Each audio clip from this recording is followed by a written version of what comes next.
Okay. Yeah. Is there like a second mic use or something more? Is there like a second mic? No. So you're gonna passive or project? I can project. Okay. Don't go that side. Is it working? Oh yeah. Yeah. Oh yeah. Hi guys, my name is Ellie Carroll. Oh. Hi. And my name is Amber Chi. How are you guys doing today? Good? Awesome. So this is our presentation titled. Oh, also we're facilitated by Miss Marissa here. He's been and also Olivia's here. So yeah, been a really great help. So thank you guys for being here and being supportive. So we welcome you guys here to our presentation today, titled "Beyond the Diagnosis: How Fostering Passions Empowers Tourette Youth." Okay, so first, actually, I'm just gonna project. It's like, okay. We're gonna start with the schedule. So we're gonna start by introducing who we are as individuals. We're gonna then go to the big why, talk about having confidence, identity, also the importance of connection, advocacy, and support. And then at the end, we'll do what you can do. Watch a quick video submitted by many people here, actually, and then we'll do a Q&A if you guys have any questions. And we'll also do frequent check-ins if you guys have any questions throughout the presentation. Okay, so to start, hi, my name is Ellie Carroll, for those who don't know me. I'm a Tourette Association Youth Ambassador, and I was a leader for Advocacy Day in 2025. I'm also an advocate for the Tourette CBIT Foundation, which my mom, Catherine Carroll, founded. I'm also I'm the Speak to Youth historian and Colorado and part-time California chapter leader, Art for Heart Denver, Colorado leader, and I'm also an influencer, singer, actor, and I'm a rising senior. Hi guys, my name is Amber and I'm also a rising senior. I go to Northwood High School in Irvine, California. Like Ellie, I'm also a Tourette Association Youth Ambassador. We were trained the same year, which is why we're back here again because we really love the community at TAA. And I also was a California team lead on Advocacy Day. I also founded the project called 1,000 Words, which is basically a storytelling platform sharing experiences of people with invisible disabilities. If you guys see the very unrelated TikTok shameless plug on the table, you guys should totally scan the QR code, check that out. Really cool project I'm working on. I also am my school district special education student representative. But addition to all of that, I am also really into singing. I absolutely love singing. Singing is probably like my favorite activity of all time. I love singing in my school's choir, and I also love singing on my guitar. And I also love playing tennis. I'm captain of my school's team. And on top of all that, I also have Tourette syndrome. So today we really want to highlight a lot of things that can lead to people with Tourette syndrome like ourselves building onto an identity. Because as you guys see in me and Ellie's About Me's, we do have a lot of things that are central to our identity outside of just being individuals with Tourette syndrome. On one hand, we're very proud of our diagnoses. We've really learned to accept our symptoms, accept ourselves for who we are, but also understand that we are individuals who also have talents and hobbies outside of just our diagnosis. And that's really the steps to passion we want to guide you here today because a lot of people with Tourette syndrome tend to struggle with this diagnosis, and society often tends to label us by our disability or disorder. And we really want to help you guys find that identity and build that here today. And we want to kind of start off with this question that really helped us to really develop this presentation, which is what if the hardest part of your condition wasn't just your condition? With that meaning, a lot of youth with Tourette syndrome struggle with low self-esteem. Many individuals with Tourette syndrome and cognitive disorders do struggle with this self-esteem, and most of the time, it's for a lot of reasons that are unrelated to the nature of Tourette syndrome.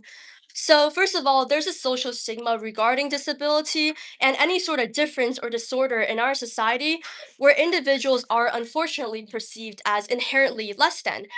And alongside that, there's a lot of talks around how, although the physical symptoms of Tourette syndrome can negatively impact someone's life, social stigma tends to be a lot more heavy hitting, where a lot of social stigma can affect self esteem just as much as symptoms.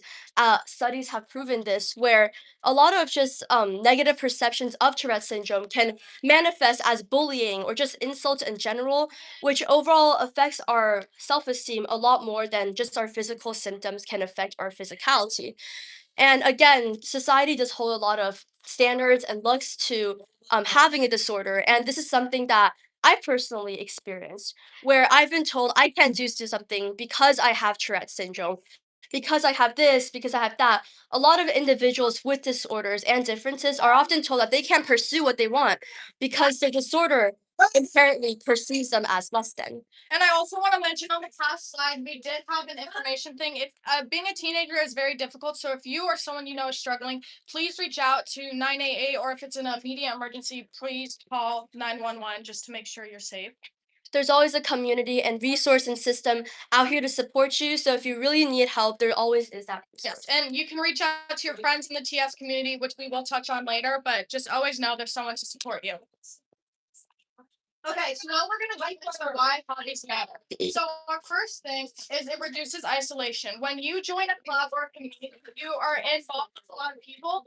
When you have Tourette syndrome and other disabilities, it can feel really isolating, especially for me. I know when I was diagnosed, I knew no one with Tourette syndrome.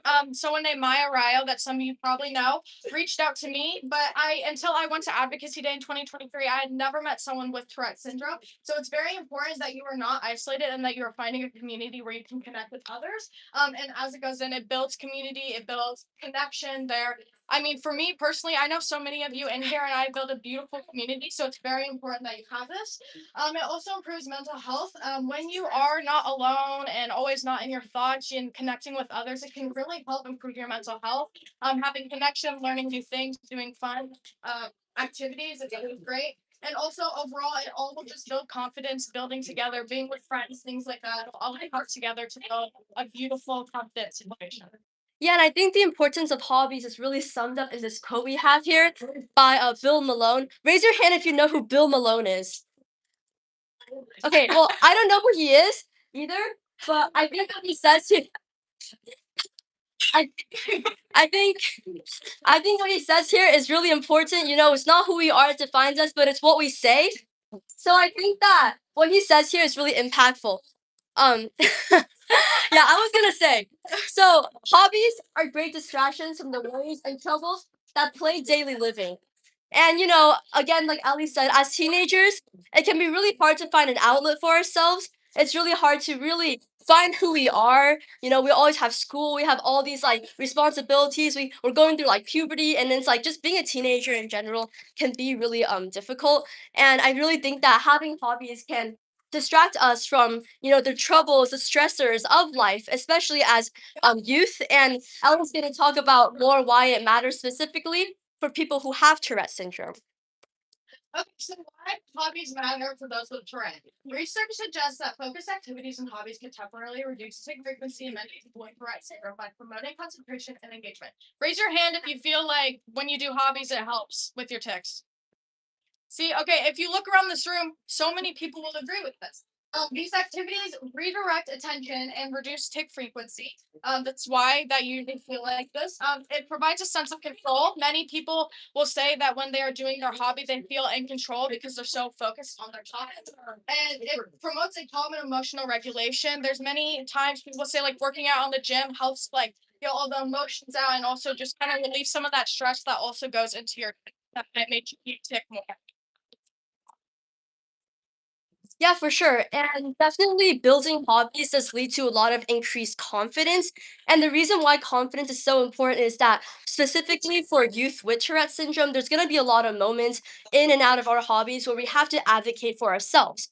Whether it's talking to a teacher about your accommodations, explaining to your coach why you might be doing certain things, explaining to your music instructor why you might be doing things out of your control. Self advocacy is a skill that helps every youth, but especially youth who struggle with Tourette syndrome, because a lot of times people don't understand.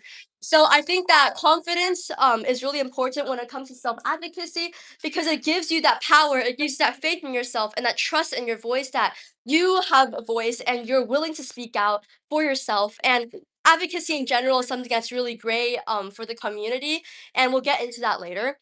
And the reason why we talk so much about hobbies and confidence is because, like we said earlier, building an identity beyond a diagnosis is really important for both ourselves and for others. So, first of all, when we build an identity beyond just our diagnosis, we're affirming internally that Tourette's doesn't define me. Even though I have these symptoms, even though it can be difficult at times, it shouldn't hold me back from what I love. And it shouldn't ever like limit me from things that I want to keep doing. And it certainly doesn't make me less than. It doesn't make me less capable, less intelligent, or less worthy. And additionally, pursuing your dreams, a lot of times our own perceived setbacks can hold us back from pursuing our dreams. And increasing your confidence as somebody who does have that faith in yourself really can add that extra layer of support within yourself. And again, just having that faith in your identity and knowing who you are can help you handle pressure and overcome any challenges, whether it's perceived or concrete, and avoid dismissing them, and also avoid setting yourself back, because a lot of the times I found that, especially in sports and in music, which are things that I really love and have really defined my identity past just being an individual with Tourette syndrome, is I often was like, maybe I can't do this thing because sometimes my tics get really painful. Maybe I can't be so confident on stage because I'm gonna tick and I'm gonna look weird, and the audience is gonna be like, hey, like, what's that girl doing? But it ultimately is confidence that, if someone asks me a question, I can explain to them, like, I didn't mean to do that. I have something called Tourette syndrome where I have tics that are uncontrollable. And I would really appreciate it if you guys could just ignore it, because it makes me feel more secure in my own skin and confident in myself, where I can pursue what I love to do on stage, on the court, in any sort of space without the fear of being judged. And I also want to touch, we kind of went over broad on this for confidence just in general, but I also want to that confidence matters so much when you have Tourette. When you're first diagnosed, it's a lot, and your confidence is going to go down a lot because all stigma's put on it. So it's very important that, like, while building confidence, you're also building your confidence with TS, feeling better that you can speak to people about your disorder and that you feel comfortable ticking in public, or just anything to do with your disorder that you feel comfortable with it is very important in confidence too. So you can ensure that your disorder is not holding you back.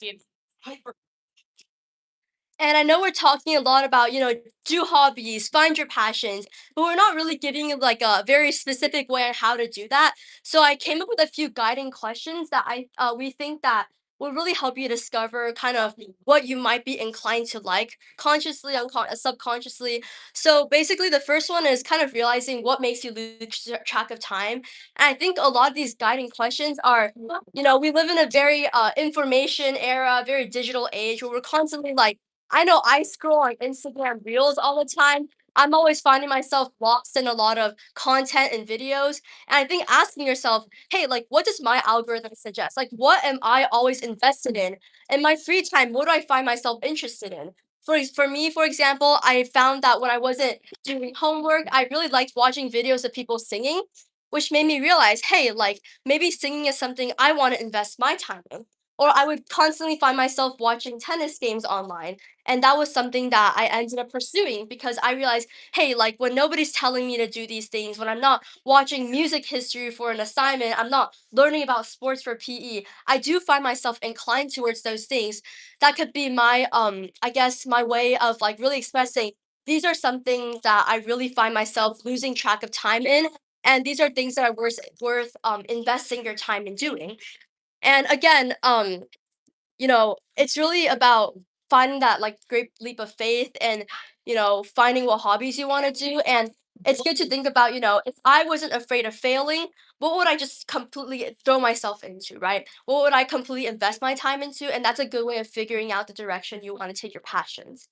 And also, like, adding on to this, what Amber said, I do think, like, really focusing on what you watch online is a great start for this.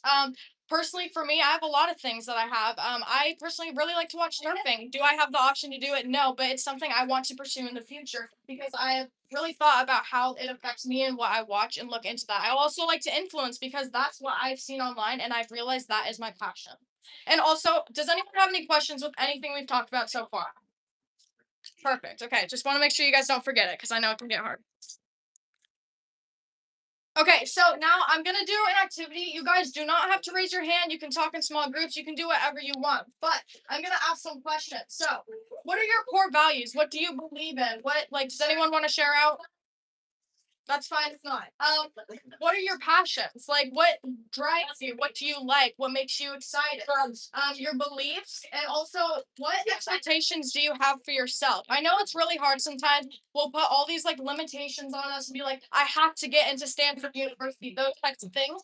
But also making sure your expectations aren't too high and in your range of capability. That also will help you find your identity and find your passions, because sure, everyone's like, yeah, I want to go to Harvard, but is that always possible? No. So just finding what works best for you is very important. So I want to hear from 5 people in the room. And I think to just kick us off, I think me and Ellie will start by sharing our core values. So if I could sum up my like internal morals in 3 words, I would really think that when I pursue passions, when I do everything, the guiding force behind that is always community. I think it's really important to stay connected and to always give back and think about why you're doing something, right? And I think another thing is really important is compassion. And I think that's something that Tourette syndrome has taught me is that you never really know what someone's going through. You could look at a picture of me, but you wouldn't know that deep down, I have a diagnosis. I've struggled with self image because I would take a lot. So, compassion is always something that's really important. And finally, I think service. And service doesn't always mean like volunteering, right? I can enjoy something and still find ways to help people. So, I think that's a really good way to talk about like morals, right? Because I find that a lot of things I take part in leadership, community service, and just like advocacy in general really do center on empathy, compassion, community, and all these things like that. So I think if you want to talk about Yeah. morals, So I personally, one would be communication. I think, especially with having disorders, it's very important just to like lay out what might happen, and also not build a wall where there's not communication, and then everyone's kind of in a weird spot. Also expression. I'm very big on expressing who I am, and I think that's very important as individuals with disabilities and just in general, is to show your passions and also help with your confidence. Is like showing who you are, and also like Amber said, service. I'm very big on giving back to my community, but also just putting in full effort if I'm doing something. If I'm in lacrosse, then I'm gonna put full effort. If I'm singing, full effort. Yeah. so does anyone want to share like kind of the guiding motivations behind pursuing passions? Caleb. I mean, my core values probably that everyone has inherent value. Something. Nobody has to earn my respect. It's possible they can lose it, but even then, I'd like to do that kind. But everyone inherently, which kind of have value. That my passion, service. I love service. People wanting, I don't love myself in service, but I enjoy it a whole bunch. My beliefs, Lord and Savior Jesus Christ. My expectations for myself, I think I can achieve at once as long as I put the time and effort to it. I think it's whatever I want. Yes, Caleb. Okay, two more people. Anyone want to share? Anyone want to share? Yeah. Um, should not take my head down. I have core. I guess my core values are to be nice to exposed. My passion is in staying my beliefs are to treat others as you treat yourself, and my expectations for myself are to be as good as I can be. Nice. Thank you for sharing. And parents, you can answer this too. My parents are dead. Okay. I'll share. Yeah. Yeah, Evan. I think my values would probably be to be welcoming and supportive of everybody. I would like to be social with other people. My passion is definitely music is an each one. I also like cooking. Beliefs would probably be them. I think service good. Everyone has inherent value. Everyone deserves to be supported. Find for expectations for yourself. To always be kind and to be brave and to be happy. Yes. All right. Thank you to everyone who shared. So, Okay, so now that we've talked about building identity, we're going to talk about some steps and things to get there. So when building your identity, take time to do things you love. Really like find time in the day. I know like during like school, it's like really difficult to find time to do things for yourself, but it's very important just for like your mental well-being and in general just to take time to pursue what you love. Also try new things. Like you're not limited to one thing. Both me and Amber do many different things in many different categories. She does sports singing. I do sports singing. It's like you don't have to stick to one thing. You can pursue so many items. And then, like I mentioned earlier, do and wear things that like make you feel like you. For me, that was such a big thing. I could not express myself. I felt very different from everybody else because I didn't want to wear the crop tops in sixth grade and stuff like that. So then I felt very odd. But I found my style and I found what I like, and it helps me to express myself and build my confidence. And also surrounding yourself with people with similar views and aspirations. When you're in groups with people that have similar goals to you, it can really help just build what you want, hear from other people. But I mean, kind of like the quote, you are who your friends are. Not fully all the time, but if you're hanging around the wrong crowd, over time, that will build in you. And that's gonna, like, other people will see that, and that can also push down your goals. So just make sure you're hanging with the right crowd and put yourself forward. If you feel that something is a little off, you're not liking the situation, make sure to prioritize yourself in that situation so you're not putting yourself in a dangerous area. Yeah, and really adding on to what Ellie's talking about in terms of surrounding yourself with the right people, I really do believe that a lot of people in society can oftentimes be misunderstanding or sometimes ignorant of what Tourette syndrome is, whether it's invalidating if it even exists. Some people will make fun of your tics.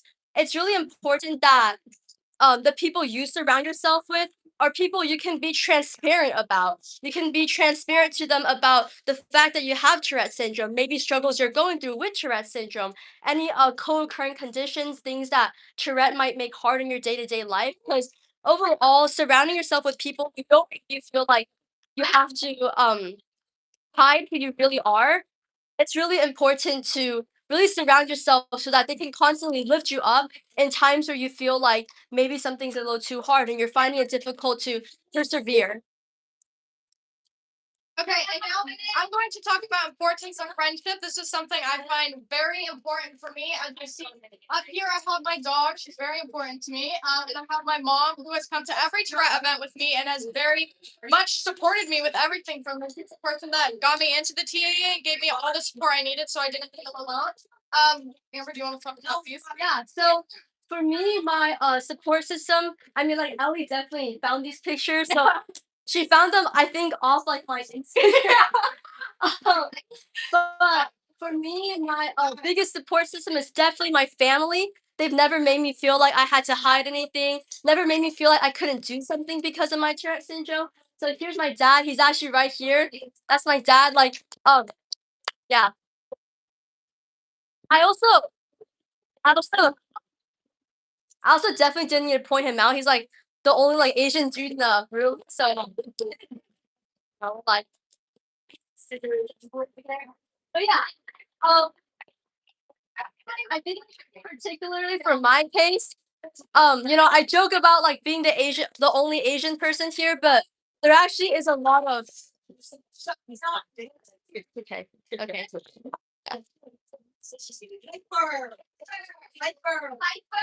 So I definitely joke a lot about being probably like one of the very few Asian people at this conference, but it actually does reveal a lot of things about I guess the background I come from, connection to me particularly and mostly you're part of the community. But for people who are a part of the Asian community, there are a lot of cultural stigmas against disability. I did grow up a lot of my time in Taiwan, so I definitely did feel that firsthand, especially from my peers who would oftentimes kind of like invalidate what Tourette was in general. So I think surrounding myself, my siblings, they have never made me feel like Tourette was something that made me weird. They joke about it. We laugh together. Like I actually love my siblings. Like my brother, he's like the funniest dude in the world. And like my sister, she's like super sweet and we always gossip together. So it's great to have people who make you feel like you're loved and you are human, even though, some things are perceived as less than. And again, my dad, he has come like every single event from where when I was a youth ambassador and stuff like that. So yeah, I think that having connection is really important, and Ellie's gonna definitely talk a lot more about why.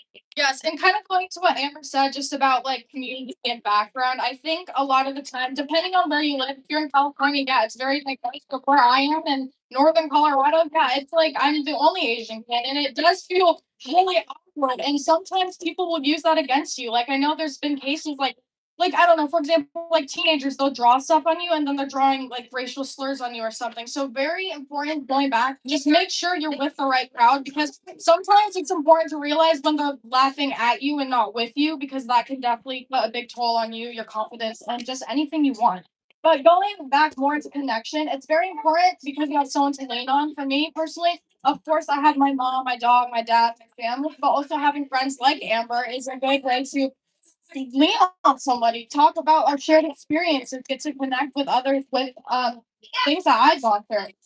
It's also important that they're a trusted person that you can vent and talk to, that you feel comfortable with, so that you can open up. They're an anchor who can help keep you grounded emotionally and physically. I'm sure many parents in here can attest to motor tics. Sometimes it gets a little heavy, so having someone there just to reassure you, take care of you is always so important. They're also a distraction to lift your mood. If you're having a bad day, go watch a movie, hang out with people you like, go to the mall, do something fun to kind of relieve some of that. There's someone that can advocate for you if you need it, which we will go more into. So I'm not going to touch a whole lot on that. And they're all again also the right crowd can give you people to look up to. So just make sure you're looking in the right direction and the right people to be with. And then yeah, just me and Amber. I mean, I met her in 2023 when we trained, didn't really connect too much. And then over the past couple of years, we've gotten a lot closer. So just take your time, don't force the friendships, and make sure that you're finding the right group. And then now I'm going to talk about the presence in the TS community. So I have some pictures all around. This is from TICCON 2024. Some of you guys might recognize some people in here. These are from Advocacy Day this year. And then this is me and Chloe Bates in 2024 as well. It's very important to have connection with the TS community because we understand each other on a different level than many could. It definitely has helped open my eyes. I'm sure for Amber too, just to many different situations, different views. Like open my mind to new things. So it's very important that friends can share similar experiences, help you feel less alone and challenge you and can give you good advice. So some ways that you guys can find this, obviously you're here at TICCON, which is great. But if you guys, there's also many events throughout the year, webinars, support groups in your own areas. And also we have the Junior Youth Ambassador Program, Youth Ambassador Program, and Rising Leader Program, which I really want you guys to think about if you have not already. It's a great experience for me. I've learned how to advocate for myself, speak up, not have anxiety while doing these things. I mean, I've talked to legislators. I met Michael Bennett this year, so it's really cool. It's a good experience. You get to meet so many amazing people and connection and gain amazing skills that will help you so far, like even in college and future jobs and everything. Like it's very important. So I definitely think continue going with the TAA. They give great resources.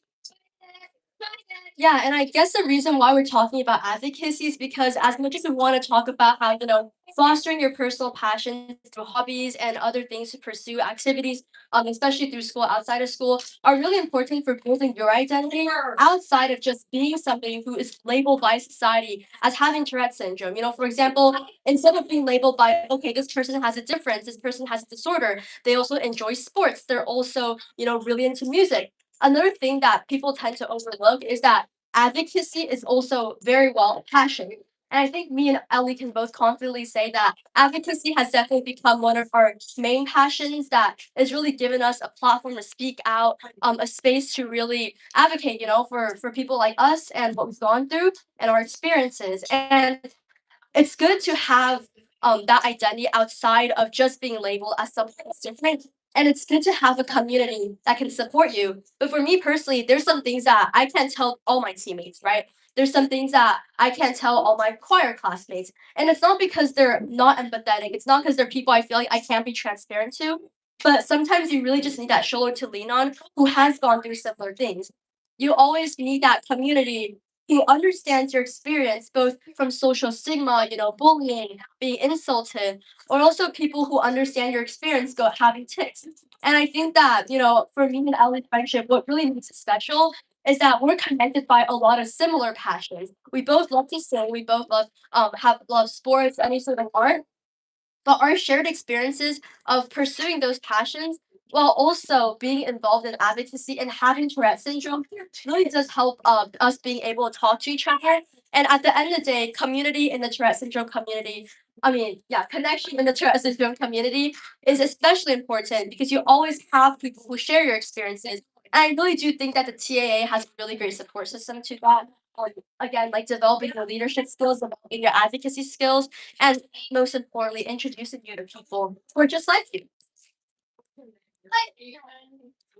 Okay, and also now we're gonna touch on who can support and advocate for you. I know we've talked about this a lot, but it's very important that we get this out because it can feel really isolating. I mean, sometimes you don't want to talk to your parents, sometimes you don't have a therapist, sometimes you don't have great friends. So it's always important. Parents and guardians are always a great example because they're with you a whole lot of times, so they know what you're going through, so they're a great advocate. And other family members too. Your friends also are a great advocate. If you're having a tic tac or something's going on and they know what you need, like if you just need people to back up, they're a great resource to be like, hey, this person needs some time, just please give them some space. Your therapist is also a great advocate. We'll touch more on some things that they can offer here in a minute, but I know for me, my therapist has always been there for me. She's always advocated for me and gotten me what I need, whether that's like psychology, notes for missing school, just ways to get like different plans to make sure that I can succeed and live out the playing field. Also, if you have a job, talk to your boss. It's very important too because if something goes on in the store, you need someone to be there. Also, like in the school setting or like sports setting, their coaches, bosses, and teachers and staff are also very important to mention too. A great way to do this every year, me and my mom will put packets from the TAA together and give them to my teachers just so that they understand what might happen and can get a more deep dive just to understanding Tourette and other disabilities that come with it. Yeah, and I guess to all the parents in the room, I think that I guess the parent support really is the most impactful on a kid. Like for me, my parents, like my mom was with me in the room where I was diagnosed with Tourette syndrome, and it was really impactful since having my mom there because she understood like what the doctor had told me, and I was 7 years old, so I was pretty young. I didn't really understand a lot of things, and it really was my parents who were doing the research, understanding what people with Tourette go through, and I think that my parents putting a lot of effort into understanding who I really am really has shaped my confidence and my identity. And I talked a lot about my dad because he's here with me, but my dad has always come to all my events and all my advocacy stuff. And I think just having that support, letting your kid know like I understand what you're going through. I may not physically understand it, and I never will. But it's important to let them know, like, I've researched, I know I'm the fact that you're attending this conference is say a lot, and I'm sure that your kids do feel that support as well. Ask the parent.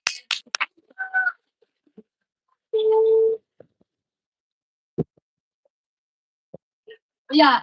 Um,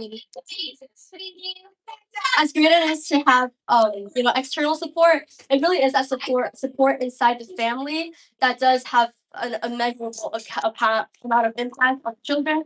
So yeah, really letting your kid know that you support them, you understand them, letting them know that that judge is really the first step in building your confidence. And I also want to mention for the parents specifically, I know it's very difficult. Your kid is going through something that you like are never gonna experience yourself unless you have it. But you're seeing your kid struggle, and that is so hard to do. For my mom personally, I know she struggles so much sometimes just seeing me struggle, wishing that I wouldn't have to do this. But sometimes she just doesn't know what to do, and that's okay. So also reaching out to other parents and also asking your kid what you need because sometimes the silence just makes it worse. If your kid's struggling like I have before and silence just feels like you're pushing the kid under, like you don't care. So just make sure to check in on your kids, make sure that they're getting the support they need. If they want to go to a therapist, make sure they get to a therapist. If they're interested in possibly doing CBIT, look at the options for that. So you and your kid have a great relationship and that you're both helping each other because I know when there's no communication, that really puts a wall between you two. So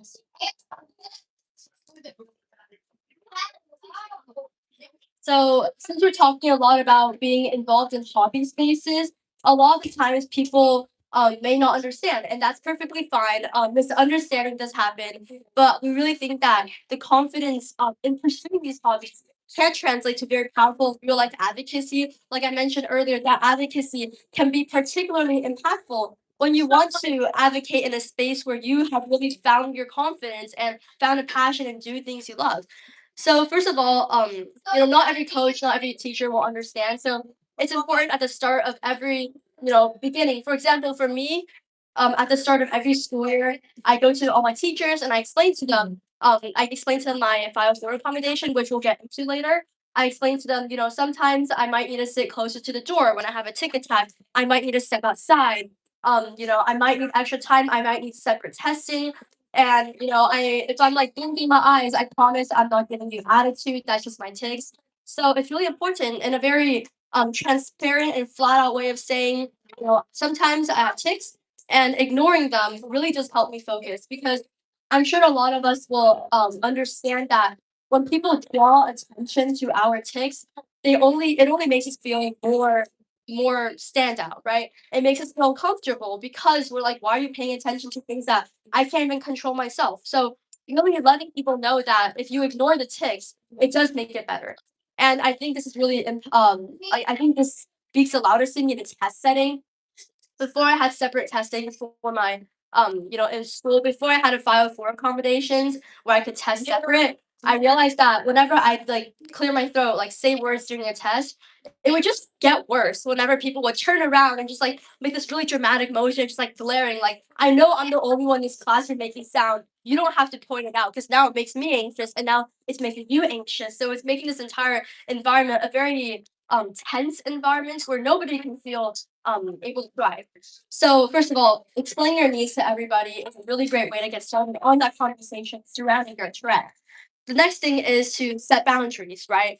By asking again, asking people not to make jokes about it, drawing attention. I really think that it's within my close friends, my family, it's fine to make jokes if I feel comfortable. But for people who don't really know me that well, for people who are in a more professional environment or strictly friends with me through like activities, those are the people who I personally set boundaries with. These are things that are not okay to joke about with me because it actually does affect my dating life and personally. No offense, but you don't understand how it feels like, so you're not in the position to make that joke.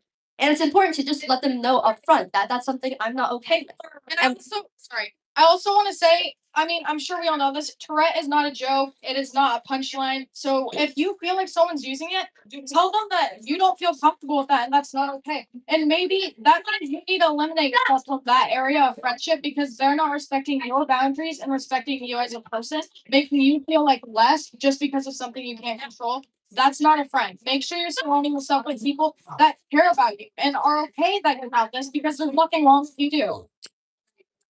Yeah, for sure. Just building on to what Ellie said, Tourette syndrome is definitely not a joke.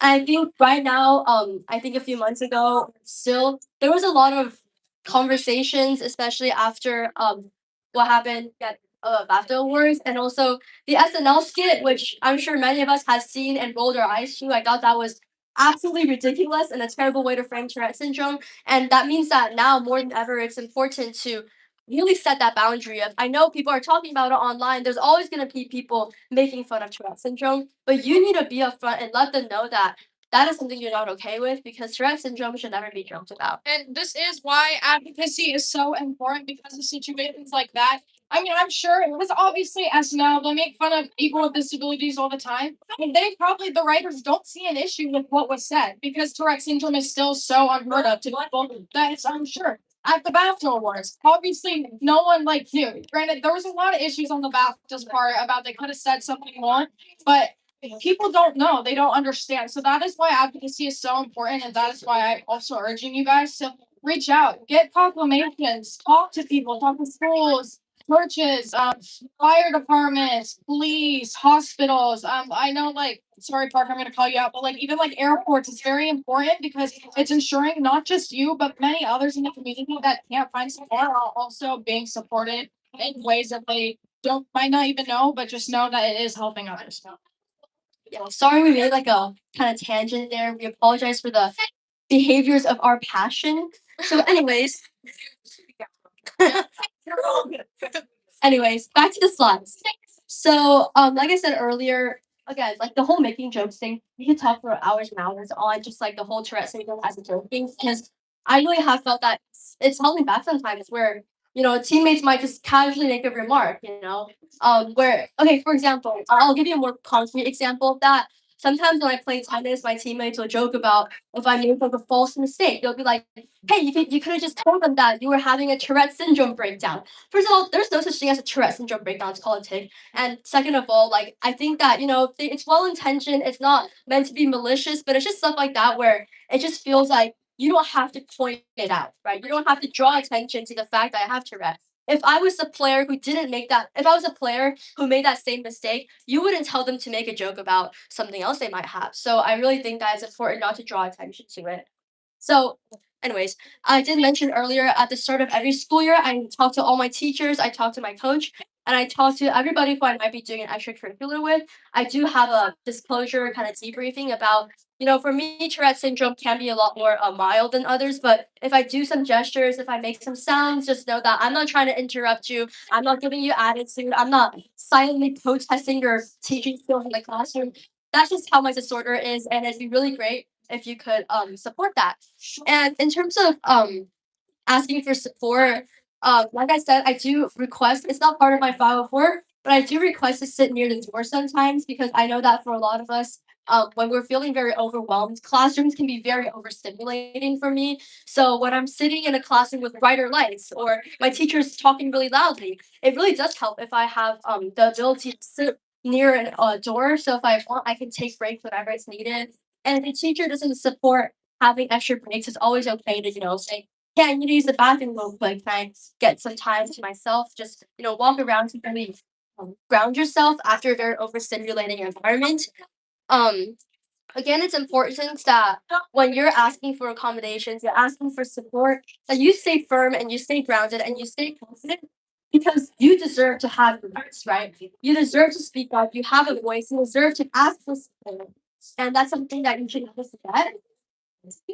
And in terms of a 504 and an IEP plan, for those who might not know what those are, 504 and IEP accommodations plans are basically on paper things that your teachers are mandated by law to help you achieve. So what that looks like. And if they're not following the 504, talk to the counselor, talk to the principal because they're not supposed to not follow that. So if they are, you need to make sure that you're getting what you need from the 504 because they're not supposed to not follow that. So just make sure if you feel uncomfortable, if they call you out, I know it's scary, but make sure that you're getting With that also, until once you're 18, if you have a 504 IEP, you become the responsible person for signing and having those meetings. Prior to that, it's your parents. Every year when your parents go to those meetings, they get a piece of paper or a packet, depending on what it is, about their rights to make sure it's followed.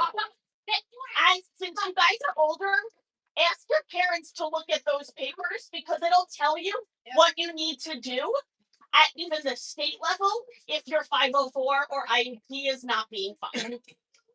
Yeah, thank you so much. So yeah, I think this message is more geared out to the parents that you should really consider advocating for your child to have a file for an IEP plan. Personally, these are things for me. It's extra time on tests because I found that, especially pencil and paper, a lot of my hand tics get in the way. I know, like if you're a youth ambassador, there's like a training where you write the Pledge of Allegiance, and every now and then you tap your pencil. For me, I do have hand tics when I'm taking tests, so it's really helpful to be able to ground myself and go outside, take extra breaks, and separate testing is something that helps both me and also my peers because like I said earlier, that whole like feedback loop of like me making a sound and people looking at me and then me getting more anxious and making more sounds, that is like a super easily fixed problem with just being able to take a test outside. And for teachers like this like super side note, but one of my teachers was worried about me possibly having an academic violation for testing outside. Your counselors can absolutely sit by you when you have those tests. So for me, when I take every single test outside, I have a counselor sitting next to me, just like looking at my paper. And it's like very weird at first, but it's better than the whole classroom possibly judging you. So yeah, throwing that out there. And for an IEP and 504, you schedule a meeting with your school counselors. Sometimes they have all your teachers sit by you to really go over what they would be. So if your teacher, like Ellie said, might say, hey, like, that's not something I'm allowed to communicate, tell them, like, you are in that room with me. You have it on paper. Your teachers should know about your plan. They have it, again, on paper, and they're mandated by law to follow that. And right.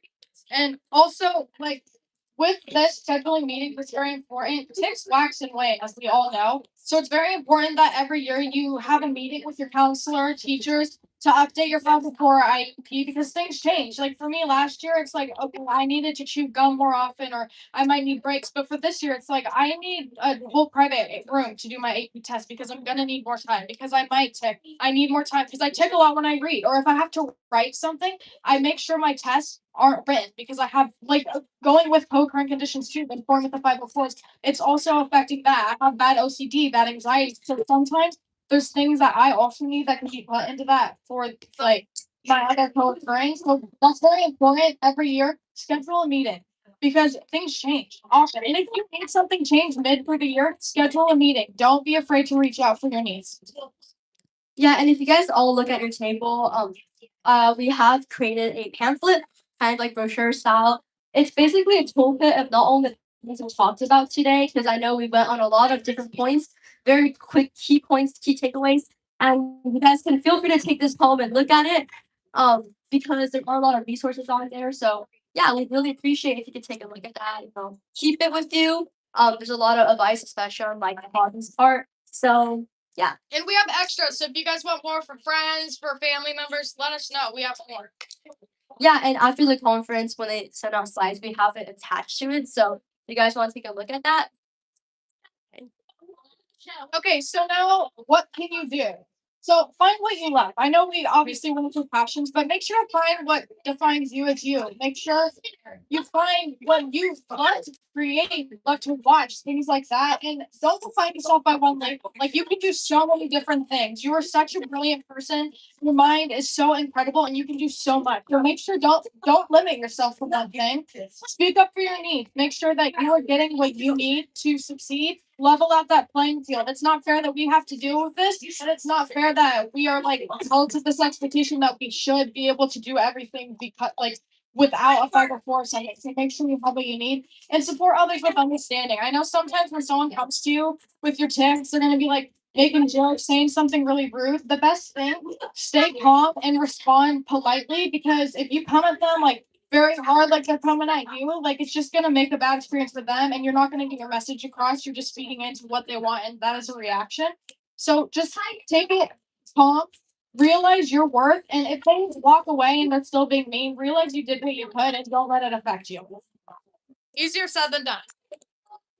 Yeah, and I guess that to really wrap things up before we start, you guys hear a lot of testimonies. We live in a society where you can never really get rid of hate fully. People are always gonna misunderstand. People are always going to be ignorant, and it's important to recognize that we have a voice to speak up against that. And if they don't understand it, that's just how the world works, right? But we shouldn't ever let that affect our self perception of our worth. Because as many labels there are, as many people will define individuals by their disorder, by their difference, it's important to pursue what we love and continue keeping your head up high and finding your passions because you are a person and you're still a human and you're living through life. And part of life is to build your identity. And a difference, one diagnosis, one label should never dictate your path to finding that. So now, play the video. Actually, I want to do a Q&A first because the video, like, it might take a second, so I want to make sure I get all questions. So if you guys have any questions, any comments, any stories you want to share, please let us know. If you want to talk to us one-on-one after this, you can also do that. But if you have anything you want to share with the class, now would be the time to do so. Do your job.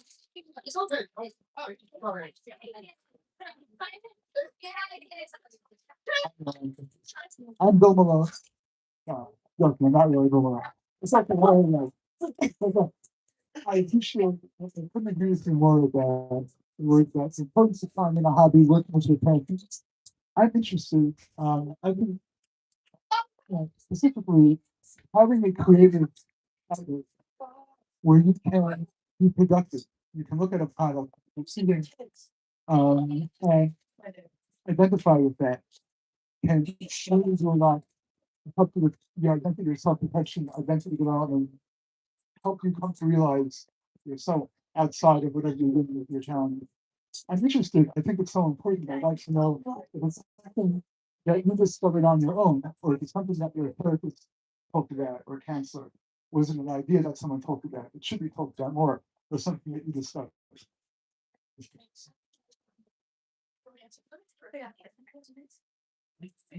Thank you so much for all that. Just to clarify, your question is more how we came to discover us personally. Okay, so for me, when I think of like my favorite hobby, my first instinct goes to singing, and that was something that I kind of figured out in the shower.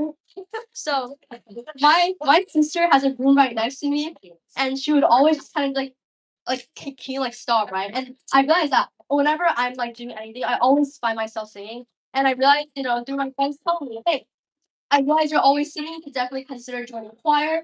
And I had played guitar because during COVID I was really bored, and it kind of just all fell into place. Like, hey, what if I play guitar while I sing? What if I join choir so I can sing with other people? So I think in that case for me, it was something that I was always subconsciously doing until somebody pointed it out, and then it kind of all fell into place from there.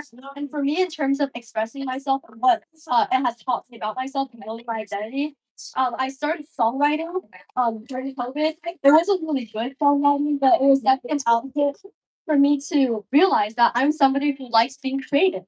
And through joining choir, I realized that I'm somebody who loves to be in front of other people. I love performing, but only singing. Like I can't perform anything else. But I really did realize that in terms of building identity, since we really talk about hobbies to discover who you are, singing taught me I love being creative. I love community. I love performing in front of others, and yeah, sharing that with other people.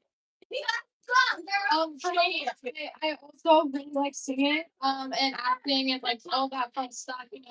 My dad was in a lot of bands when he was younger. He's a singer, so I was always introduced to music. My mom grew up in California, so of course, and all that, and so I've always been introduced to it. So my parents really gave that to me, and singing has always been an outlet for me. Like from that I had TS, it's always been a way for me to express myself.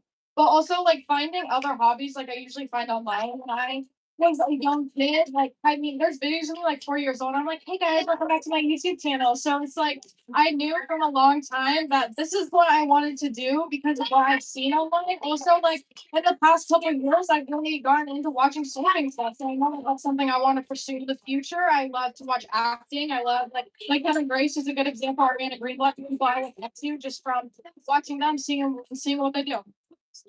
Any more questions?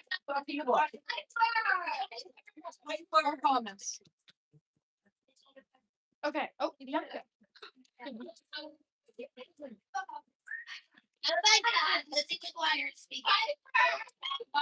So in the last group, it was a I know. We were talking about we were doing a writing group, and what I was talking about how when I write, my tics like go away because I'm in a flow state. For my friend, when they do dance like ice skating, then it's kind of like their tics like almost feel like they disappeared. So it's kind of like adding on to what you said and a reminder that finding what you like can be really good for your mental health. And even if it's just at home, like get Lizzie McGuire, buying like a sketch pad or whatever, and forming a habit. Yeah, stress off unless you take some time.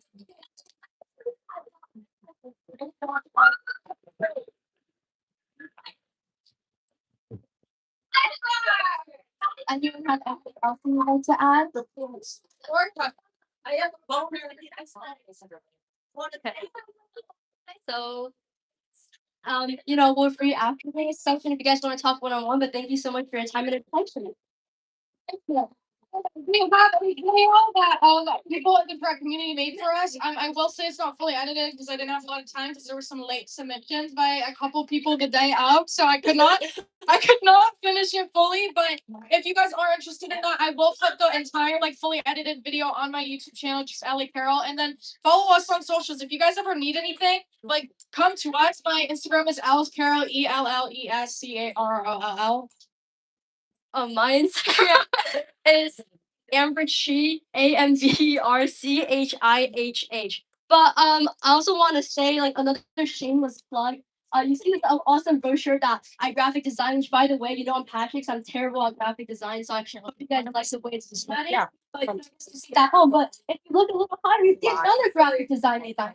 Oh my goodness, what is this? It is so compelling. So you can compel you to go to the other side and scan a QR code, which you can actually get involved in this really awesome project. And as Ellie's loading the video, so I don't interrupt her, I just want to say I'm building this really cool documentary with the Stanford Neurodiversity Lab and also my school district special education. And we're just helping teachers better understand students in the classroom. And I would really appreciate any contribution in any way possible. So yeah, feel free to contact me. Then before we show the video, the TA also has a QR code to scan just for some information. We want to hear back on how your experience was today and just TICON in general. So if you guys would please fill that out, we would really appreciate it just so we can better our future TICON in the future and other events. Thank you.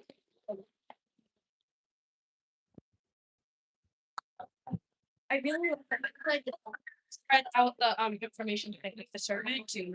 Oh yeah? I think that's a really good idea, especially like Mr. McGuire speaking. like spreading it out here. I think it was like really great for you to like. Oh yeah, thank you for reading. I really like your I really like your contribution. Thank you for sharing that. I definitely like that. My mental health like just improve when I do things I love, and just like anything that makes me happy. So Wait, the volume. thank you for sharing. I'm glad you found. The volume won't turn on. It felt like before, like there was literally not gonna ever be a cure for my because it's probably going through. when I found like Oh, okay. Sorry, guys, we're getting the video up. Technical difficulty. when I found writing, like I literally went into another headspace. Yeah, Like I just had like really mild like Yeah. blinking tics. yeah. It just hits you, right? No, I'm really glad that you found like what you really love. I'm really glad that writing is that you're out like because you're writing about things that are about her, maybe not. And I think both either way, that's really great. And yeah, I'm really happy you found what you love. And thanks for Thank you. Can you guys set my earphones? yeah, of course. Yeah, all right, sounds good.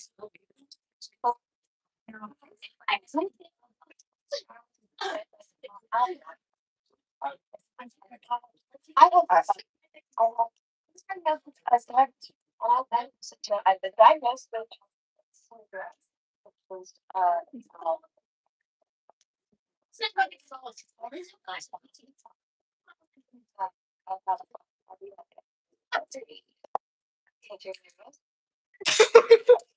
See, community, it's Tourette Hangout. Alright, guys, Discord chat.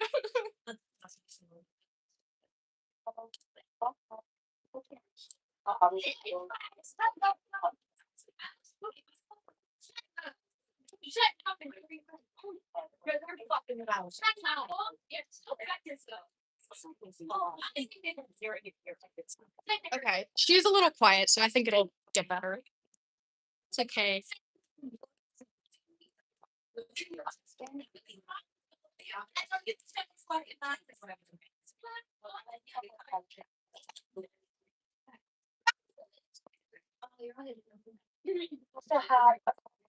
also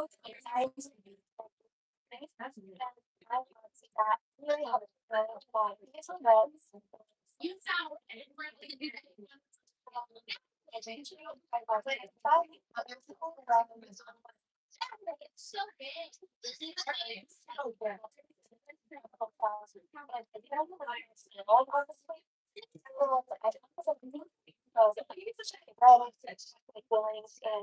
and I've got for goals that get to and that my goal Do we have time for the whole video?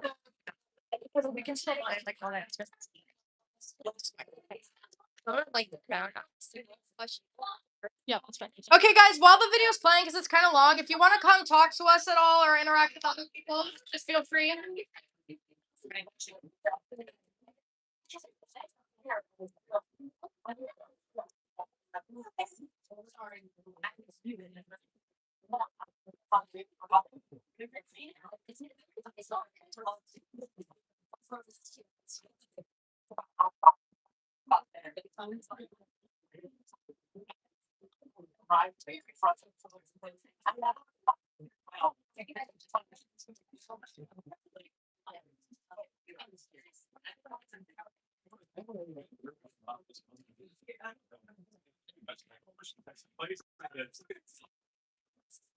Yeah, I had stuff about this place.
You started.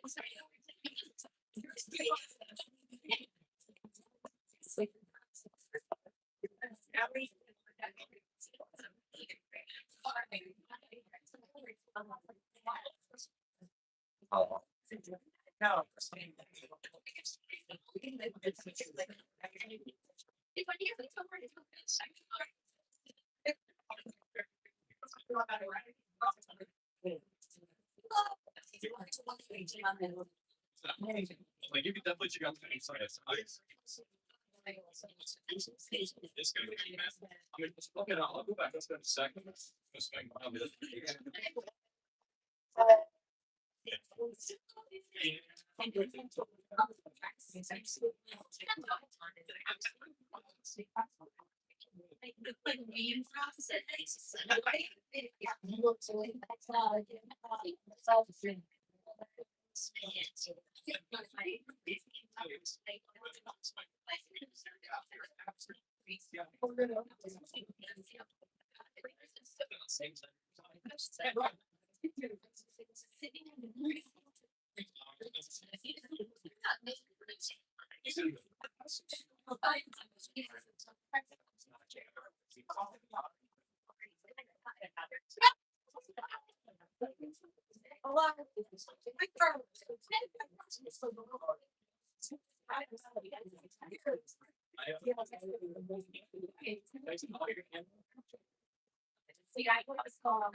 Whoa, you okay?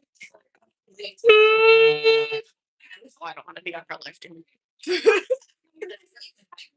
you want me to go all teacher voice? What? Do you want me to go all teacher voice? Yes. All right, everyone. We have to clear out the room. It is past 11:15. Everyone should be going upstairs to the closing session upstairs. Thank you guys. Thank you. Thank you all.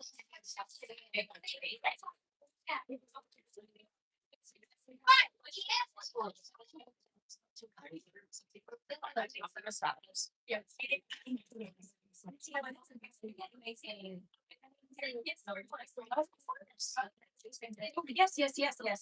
Yeah, no, I was gonna give them that. Sorry, it's at the level. Oh wow, that's me. Let's take that off. A selfie.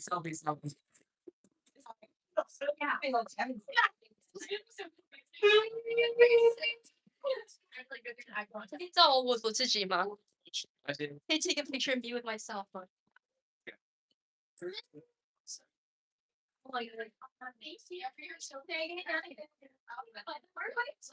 Okay, shit. That's great. That's not great. It's good. Oh my goodness. 这是你的 iPad 还是是我的。你的？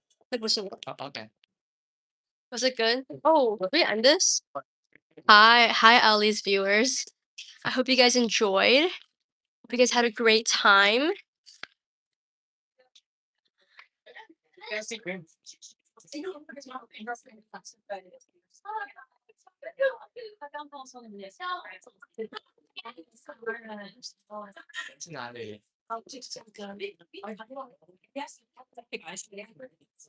Thank you, everyone. I will upload all of this on YouTube, but thank you guys for watching and supporting. And I'll go live probably in the airport because, like, what else am I gonna do? I'll see you guys later. I really, really appreciate all of you joining. And yeah, I gotta get ready to leave. Because hashtag, plane ride. But again, I really appreciate all of you for being here and listening and everything. And I hope to see you guys. But I love you.